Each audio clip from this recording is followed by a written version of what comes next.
Omusajja gwe tukyaziza ava Mbaale straight up.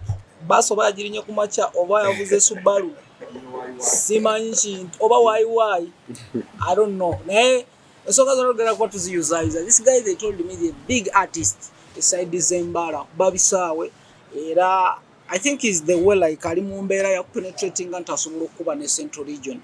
Last time mabega ko Regi yasinzira Mbalala Uganda n'agikuba. Yeah, Bachita mulembe baba katawo batulazewa atuli Mbaale kati tubatuli Mbaale soke twebuuzaawo mu Mbaale mulembe bala ba mulembe makuwa gasira awo nina to isina kyenkwasaamu gasira what does it mean bankubuziza oli otya olambo buli butya so tusanze okulaba sanse okwera wana nawe sebo soko uze kulaba. What's up, people? I'm the dopest boy around town. Mbaale nza in a crown. Better nebyane biri brown. Every show I go, it better shut down. Yeah, man. You know how we do it. So how's Mbaale that side? Mbaale is blessed. Mbaale is cold. You need to come to Mbaale. Yeah, Mbaale has a lot of places you need to visit. Tuine Nsozi, Tuina Malewa. Okay. This year, 2024, Bali Mukusala Mbalu. So there's a lot of activity going on in Mbaale. So this is BBS, this is Fox Media, this is CBS. Yeah, man. Soko babuze ko. Why are you so much experienced in Uganda? Mbaale mogera Uganda. My mom is a Muganda. That's how I know some Uganda. And I studied in Kampala. Okay. Yes, sir. How do you feel now? Being in Central? I feel blessed. God has been good. Abantu banyaniriza nyimba zange zitandise penetrating. Thanks for the love, mwebale kumpagira. Yeah, just continue the support. Okay. Yeah. So toka togere Mbaale side nga regional. Yes, sir. So when we ta regional artist, mbanku javunye mbanku wadde mayinja kikuyisa bubi kikuyisa kitya. Kisobola kumpisa bubi kuba story yange wetandikira. As you said before, you gave examples of acidic. Regi. Abo bonna batandikira mu region. Kabero ono yakuba mu lockdown bamuyita Tumbiza sound oyo guy. Oyo guy we wasi Neda wa north. Yeah, wa north. Si we ye wamwe. Neda. Okay. Ewaffe tulinayo nze, tulinayo Titus Vibes, tulinayo Big Ben, tulinayo French Aneza. Yeah, man. So that boy is from this side of Gulu, you said? Yeah, he's from Gulu. So, complete regional artist. I'm actually proud of it. Because those people have made me. Yeah, be bajja ku show, be wasasula sente zabo kujja okundaba. So I thank God that now, in terms of penetrating, now I'm a national artist because I'm working with artists at a national level. I've worked with Natty Nathan, I've worked with Rickman. Yeah, I have collaborations coming through. Yeah, so many. So okubeera mu regional side n'otandika okuba endongo yo. Yeah. Ofunyemu kusoomoozebwa ki because bagamba buli kimu ekirungi kiri Kampala. Okusoomoozebwa kwe tulina maybe nga region is that Teri TV mu Mbaale zitandikira Iganga. So it has been hard to push some of our music, but nebaza Katonda nti abamu kuffe tufunye opportunity mubanga musobola okujja mutukyaza yani to pushing ekintu kyaffe. That's one of the things. Nekirala basically kyekisinga obukulu, the media team there hasn't been so good to help bangambye okuba bisaawe. Yes, sir. Okozesa magezi at the same time platform chizo okozesa okulanga abantu ne bajja mu kisaawe because ogambye temulina TV. Radio zoje ziri. Yeah, radio tuina we have different radios. Okay. In Mbaale tuina Time FM, tuina Step FM, OPG. Zoje ziri. So when bandi mukulanga show, kozesa radio, nkozesa social media platforms zange nkozesa ngenda ku ground ntukirira abantu different people nembasaba okugula tables nengenda mu butale yeah so nengenda ne mu butale omwo nadala abantu banga bajja mu nongo yange.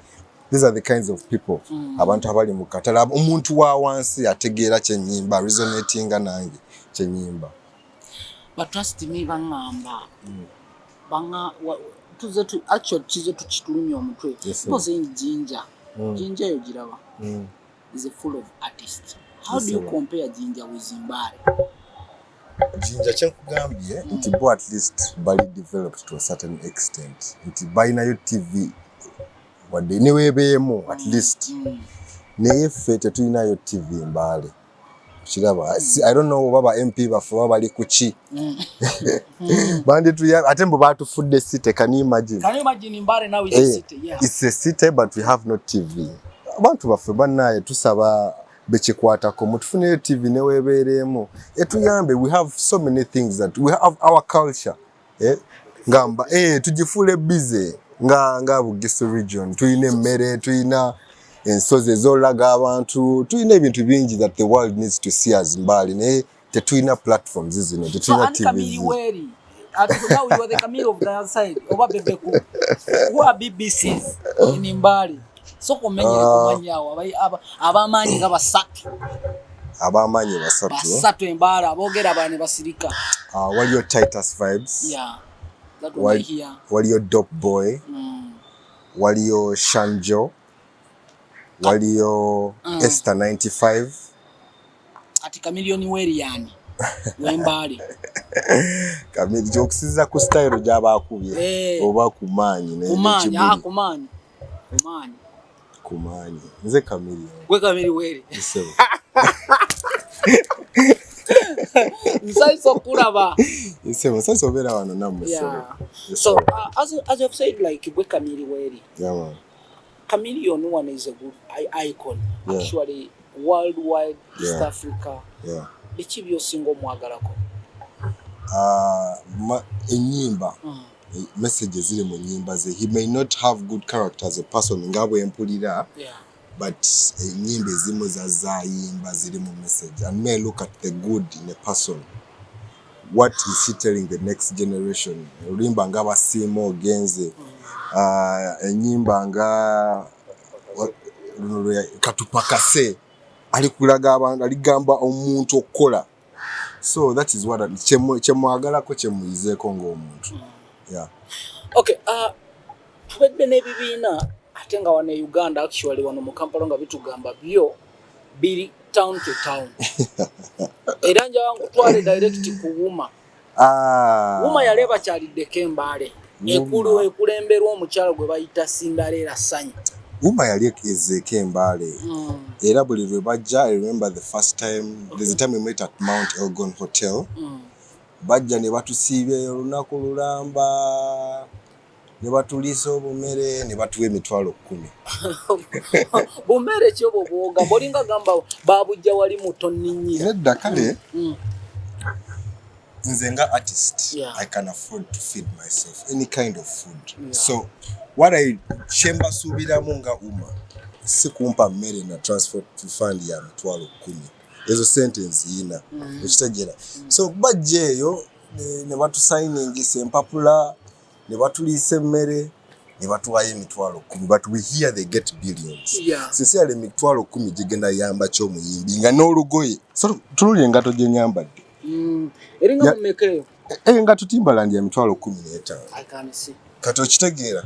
So emitwalo 10 gy'obumpadde zigenda kunyamba ki ng'omuyimbi. Kitegeera. So mukubayita baali babagamba ki? Baali batuyigiriza bya copyright ebyo.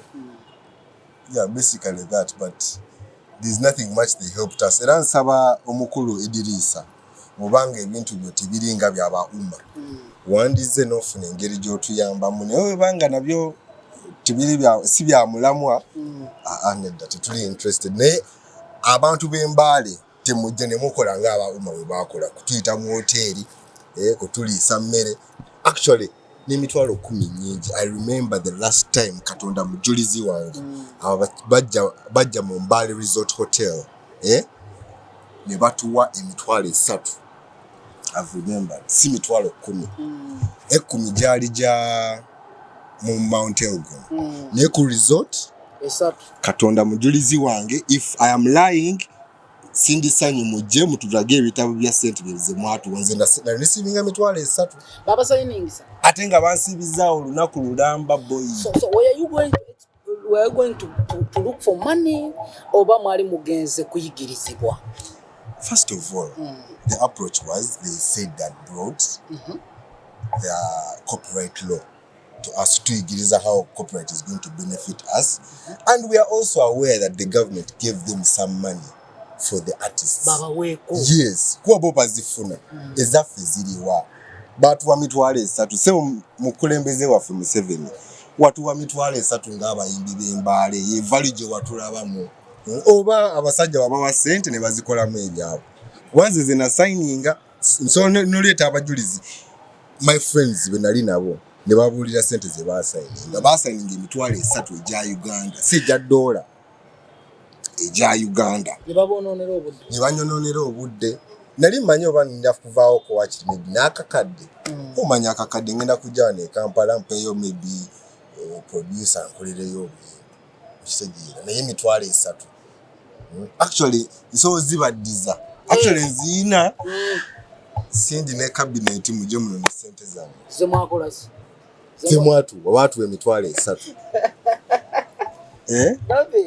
oyagala badiza ssente zaabwe nedda sincere kuba kutumanyira lwaki owazibaddiza luli oba watudde nolwefumitirizaamu lwaki owazibaddiza that very day manyi ssente ezo bazireetana mu mabaasa bya nkukutu okwata olabire eyo by the time okubalamu nga nze nagenda tuka mu motoka kuggulawo ebbaasa gye nange erimu emitwalo 3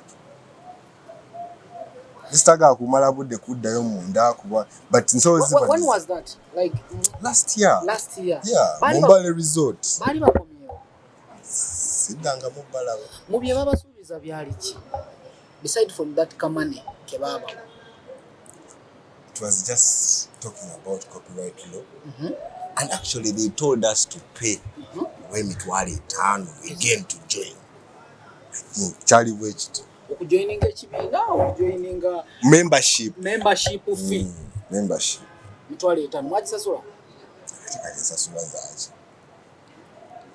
sisumbadde mitwalo nze nalanga abamanyidde nga doktowe bino bigambo byange nga doktowe nalabanga abamanyidde okumpa emitwalo 3 sente zaabwe so zibaddiza so if it comes kati nosinkana president Sindi yali nani actually before yali Sindi waliwo fina masanyalazi ne bagaya abo amakooti yali sibamanyi if you get a chance to meet fina masanyalazi and Sindi kikyo bagamba oba wabuwi ssente zaabwe baddiza ssente ne mbagamba bakole omulimu ogwabateeka mu ofiisi batuyambe ng'abayimbi kuba ennongonze gyenkuba erimu ssente just banyambe batereze emitendera ennongo mwe zirina otambulira nja kugaggawala kyekyokka kino kirina engeri kikyakosamu bayimbi banne Mbaale era they happy mu bigambo by'owulirayo eyo. What are some of the words by'owulira mu bayimbi banne? Obviously there is so much unfairness. I don't know why these people look at Omutimba kwa babeera. Kampala is a location, but Mbaale is also a location, and we have our values and things that we work on. Ngechibuga. By the way, Mbaale, kanjogirira Mbaale, abantu bawuliriza ennongo yaabwe. Tebikyali byaluli nti okubye Kampala nti kikiri obvious nti ennongo ekuba blood Mbaale, kikiri bwe kityo. Kati babawulira. Mbaale waliyo bakabaka baayo. Ojja kujja Mbaale osangeyo Titus Vibes, ojja Mbaale osangeyo Dog Boy. Nga gwe bakuba bantu bagawulira Lugisu bawulidde Oluganda for years. Sikulimba. Bawulidde Oluganda for years. Bagala kuwulira ku test yaabwe. Bagakulira ekyabwe. Okitegeera. And they have learned to support. Abantu batuwagira. I had a show mu Club El Tangia last year. Abantu bajja, I had over 3,000 people. Kunze chili fine. Bajja I sold over natunda tables zali 50. Then endala zali tickets. Abalala abasindika okuva from different countries. Abagiso abali Dubai, abali mu US, abali basindika nga sente. So people have learned to embrace their culture. And fenga Mbaale tulina general bajita Kadodi. tulina general yaffe ya music ne wano e Kampala ke mukozesa musimanyi nga mukola rallies wano mbalaba bakuba kadodi okitegeeza kadodi kakabi mutuwe respect ng'abayimbi ba Eastern nga culture ya Eastern tuli bakabi so mutuwe respect muleme tulowoleza in a certain category okiraba so the kyensaba omukulu Eddy Kenzo just let there be fairness let there be fairness omukulembeze waba abawadde ssente mukwate buli region so Eddy tanajja Mbaale because they say it this federation ya Uganda temunafuna cabinet ejja n'ekiika oba some members who are representing you guys chaika ya Kampala nenge Mbaale sijja kulimba simulabangako ajjamu ebyokuyimba n'akolayo ne collabo ne ku bya federation simulaba. But would you wish you guys to meet Eddy oba okubeera part of federation wabanga omulamwa gwaliko gwa copyright nga gwa ddala ate nga kugenda okuyamba okukulaakulanya buli region balekerawo okulowooza ku Kampala yokka. Uganda has East, Uganda has West, Uganda has North, Uganda has South. Ate buli region erina abanene baayo mujje ku ground munonyeyo watiri abayimbi bataano mukyuse obulamu bwabwe naye tebaleeta mitwalo 3 njiina boy actually tegituuka na Kampala boy naye tebaleeta mitwalo 3 gye baleeta transport tetuuka na Kampala so ubaka kibo wa Eddy that matter nga tugimaliriza munaye mukulu Ediriisa tubadde tukusaba obanga ekintu kyo kirimu omulamu nga kigenda tuyamba ffenna twandisabye mujje oba mutuyite actually mutuyite ng'abayimbi b'Embaale few abategeera kye tuli okukola we join you guys naye nga webanga bya mmere na transport wa mitwalo 3 babayita nabo nedda awusaagala awavaawo vaawo nja kulya ku ssente zange za show.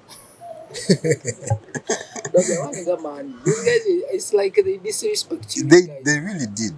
They really did. I don't know abayimbi abalala bayinza obutasobola kukyogera naye nze emitwalo 3 blood ku ssente ze baabawa that's vibe chaliwo. Then I had like yabeera nnyo ku federation this side takuwa information eriyo twogera right now tali mu ggwanga yabadde agenze Saudi maybe wanaaba akumyewo nja mubuuza naye nga naliko naye recently Mbaale we are planning about for his show but tainabe cha maybe obanga baamutuma tugamba nga tatugamba nga ninze Tataita siya mufuna atya kuba siye muyimbi yeke Mbaale muje muri banje afuna atya it is just because of a collab how did it come ebintu byabwe ne collaboration kisinziza ku ngeri gy'ofatamu buli muyimbi oba olina okufata oba omanyi ky'oyagala kati ayinza okuba Taita siyafata Eddy bakola mu team which is good for us as a region and I applaud him for doing that and I respect him for doing that but he needs to do more than just collaborations. Togere ku buli ebikyasinze okubeera wano Kampala era mwabo tulinamu omusajja gwe bayita Alien yayimbye ewa mu Mbaale Alien sinamulaba ng'ayimba Mbaale naye ekibuli ekyo kyensobola okuwabulamu ku mukulu wange kiyamba ye oba ne mu Buganda eno naye kaaligeza oba n'akuba omuyimbi w'Embaale oba I don't know n'abeera disrespect tetuli physical tuli spiritual musano mukuba spiritual fe Embaale tuli spiritual tuyinza okusindikira enkuba blood nge mukuba uwe nedda nga ze Embaale okuyimba so in case of anything nga mulwanye ganye nakubanga omuyimbi w'Embaale mumutereka mpaka waka tukuleka nakugambye nti Uganda nene ina regions abantu kyebeerabira ate regions ezo ze zisinga okusasula bano abayimbi era bajjeyo e Mbaale ne baba milioni 10 20 wane Kampala baani abazibawo okiraba so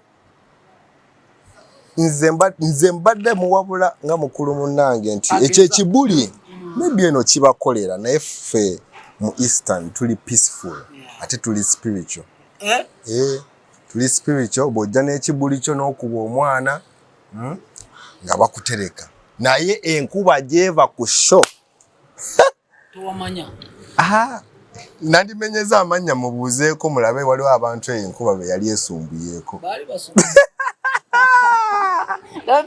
abaali basumbuye baani abaali babaddeko e Mbaale nga bategesa ebivulu bakimanyi asinze yakikola bayinza okunkwootinga naye kyemmanyi bw'onyiiza abantu e Mbaale tebalwana bo bali spiritual bakusindikira enkuba toddamu kudda Mbaale kyekyo kyemmanyi era regions endala simanyi oba zikola zitya naye abayimbi mbalabula abayimbi b'e Kampala kasita mu messing up n'abantu b'e Mbaale bajja basindikira enkuba balina omuze ogw'okujja eyo ne batateekako bayimbi abeeyo ekyo kyo kibayisa kitya muganda wange I know it hurts ndaba omu ku bo yasasizaamu sho juzi waliwo mukulu sho gwetaatambulidde bulungi ne Kampala ne mu regions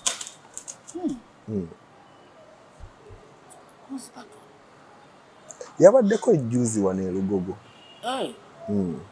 ninga ali mu bujja musajja mukazi akuzijamu bigambo gwe naye nga kyemma musajja so show yembale yagisazizaamu yagisazaamu but that guy I had a video that time si weyo amanyi munyole yes omunyole ne distance ntonyonyo aba mu Eastern so what happened naye andi olaba so what happened in the Mbaale's show there's so many reasons as to why he cancelled maybe the wave wasn't nice the wave manyi bintu bya show bibamu wave mubona obogenda kukola tour kati for example okuba Lugogo then notambula so wave doza yali sinungi bibawo mu business simusekerera kuba nange ndi munongo naye ali ku ground beside from wave mu bufuzi yali ku ground baali bamwagala just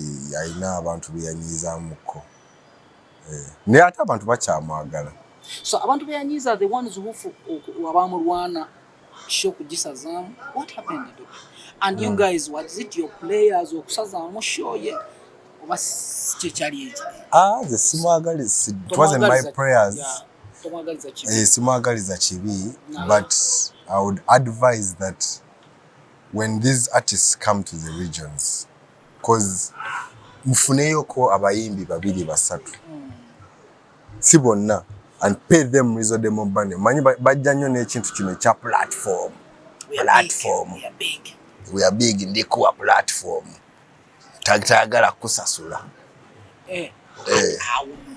awo mu bigambo muzibu yakikubawo nga bwe kiri si yekka naye abapromota abasinga balina ekyo obuzibu obwo ne beerabira nti ennongo ya bbeeyi e Kampala eno omwana ogenda okukola audio yakakadde video ya milioni 3 tolaba kati nze nkoze ne Rickman video yandyako milioni 4 nkoze ne Nati Nathan nteekamu so they need to respect and value that so bajjeeyo mukwateyo milioni 2 so on the thousands of people who come to those places sincerely Mbaale says bachali abo bafuna almost more than 10,000 people. Lopi, there's something you're hiding from us or people are watching you. Ongambye ensonga ziringa 5 lwakuba ezimu n'oziyita waggulu lwaki gravity yasazaamu Mbaale wave teyali nnungi business teyatambula bulungi there is someone who atategeera ekigambo kye bayita wave ekyali mu town omwo sazifule oba walimu nga politics what was there what caused that wave kyekyaletera wave eyo embeera netatambulira bulungi muganda waffe mukulu waffe oyo simanyi bulungi promoter ndowooza yalaba nga kiyinza obutakola kuba ensonga ezimu ze nalaba nti ku posta tekwaliko baana ba Mbaale tekwaliko na muyimbi n'omu ow'Embaale nalabako abaana nga beekalakaasa awo ku social media so bintu bingi just ku luno tekyakwatayo naye next time kijja kukwatayo mwagaliza Gravity how was he in discipline wise nsonga z'empisa ali ati kunze ng'omuntu tannankola kibi biki byowulira ewaabwe ground kuba eri waka waabwe Munyoli Mbaale just a few distance kyenandimusabye ayambeko kubeeba abeewaabwe let him help the people from his place because newanakuba ensi yonna ng'atasitudde baana bawaka bamuziika bunyole unless otherwise so okukwatayo omwana omu n'omuwaka kolabo oba ne woba okoze show ng'olikola zituwa zino abaana n'obawa platform n'omuwano gajja ng'oyimbe n'omuwayo $2 million kuba bano bakyali bafuna almost 100 million mu show okwatayo $2 million n'owa omwana ziba zikusala ki ate he's your own tribe mate wo naye akugambirawo andi mubawa platform munaye yala akikugambyeko ndikuwa platform dobi ndikuwa wali okiwuliddeko waliwo bapromota baali bakigambyeko naye kati tebakyasobola boyi oba tolina amajja bandabe bulabi so oli oyagala okukolamu n'omusajja oyo kozi bamuyita Wabuyu omukulu Gravity Wabuya uli wegomba okukolamu naye kolabo nandyagadde okukola naye but is he okay with it kyekiri ku ye naye nze nga nze omuntu simwinaako buzibu akwate ku baana beewaka not only Gravity all the artists balabe nnyo ewaka ewaabwe gye bava exactly mwona oleka legacy after ndaba bakaddiwa woba naba bagenze ani gwe balekawo soko tuyise mu luyimba lwo nga tumaliriza soko tuyisize mu luyimba lwo wajja otya okukola ne Rickman guy yakuyisa atya Rickman big up on yourself Charlie ali so down to earth that's good yalaba talent jenina teyancharginga for the collaboration teyancharginga olimba twalokolerawo emakindi wa BIT wamwenoonyeza nobody connected you yali Charlie wange before the song nga bwe nkugambye oba olina okufatamukko muntu omufuula Charlie kiraba then n'atandika okufollowinga n'alaba nti kyenkola kiri serious n'alaba social media zange n'awulira ennongo yange so ne tukolamu tune awo era yakola bulungi nnyo ne ku show yange Rickman yajja Mbaale nanyimbirako big up on yourself singa abayimbi kye bayigi there's nothing you lose from lighting another candle ola candle weziba bbiri fa abayimbi tulinga candle ziba bbiri nga gwe iyo yakwata kwato lighting ekeya muno kuba jo lighting ze naye genda lighting endala actually so ate ne yeno mu mbeera embi embuyaga ngeze baba noonya amasanyalazi ngategedde okitegeera kakati bayimbi bannaffe woba olina amasanyalazi saawa zino oli lupazi olina amasanyalazi yageza okugwako nojo waneiba nga nza omwaka guno oba omwaka ogujja nyinza okuba nga nze alina amasanyalazi naye nenzijjukira nti Rickman teyampisa bubi nenzijjukira nti Nat Nathan teyampisa bubi waba alina show kangene muyimbire okitegeera waba alina kyategese kangende mu supporting yandaga love you only give love to those who give you love so bayimbi bakikole light another candle olaba aba Nigeria do you know why they are global first of all they are traditional bayimba mu lulimi lwabwe that is why naffe ng'ebugisu we have stuck to our culture wowuliza ennyimba zange mulimu olugisu mulimu n'oluganda we are sticking to the culture there is something about culture which is different. It is you. Oshitegeera. So we are pushing Lumasaba. Bamasaba is a category of many tribes, not only Bagisu. Yeah. Mu Bamasaba mulimu Abasamya, mulimu Abagisu, mulimu so many tribes. Ngaba Bantu. It's in other words, it's also Chita Bantu. Yeah. So we are copying that from the Nigerians. Omanyo olabira kwa kusingako. Yeah. That's why they have been able to go global. Yeah. Bewazi collabo, beeyagaliza, okitegeera, be supportinga. Ogenola ku stage abayimbi Nigeria bali they are performing on the same stage. Oluyimba katugezenga Davido ali kuyimba ne Meya Kun. Bonna bayimbi. Naye ono omuyimbi yalaba muyimbi munne. Nalantu ayina future nakwata natereka muse Don Jazzy. Ekinuma nti abasajja baffe abanene abaawano abalina obusobozi tebali kikola. Okay. It is because of time. So kugamba abantu bo music omupya goina social media. So kugambe abantu social media so chibona everything. No limbo opya loina. Yeah, like that. Abantu baffe abatulaba bampita Dog Boy. No limbo lupya baluyita abakazi abeeru.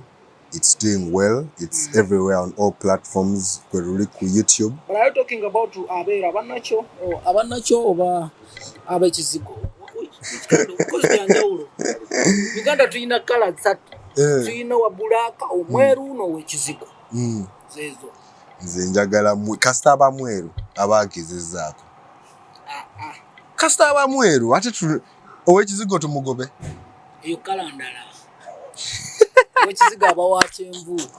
Wato kimanyi kasita omweru wekizigo abawa kyenvu. Kambuze. Ongamba omukazi omweru aba brown. Si bwe kiri? Kakati coffee brown naye taba brown. Nedda mbuziza.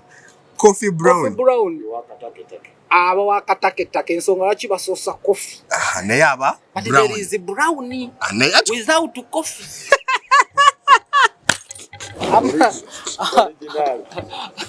I'm giving you this assignment. Go and focus about ladies who are brown.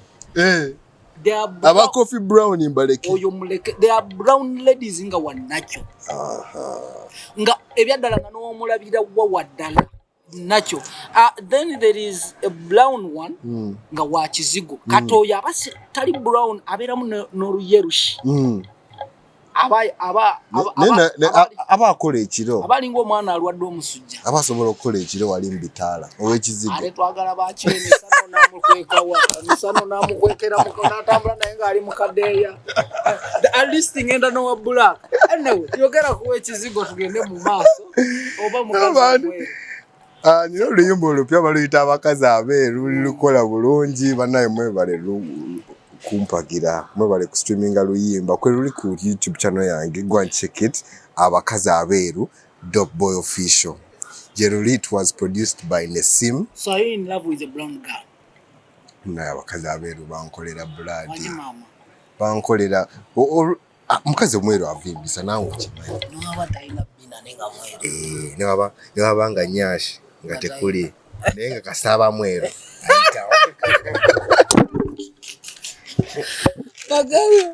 Okay, Advocacy Media Uganda Musician Association mwebale tugobera that. The guy is good musically. Actually, I think agoba chiroto che. Mugobe chiroto che. He's good in making good collabos here in Central Uganda. Hello.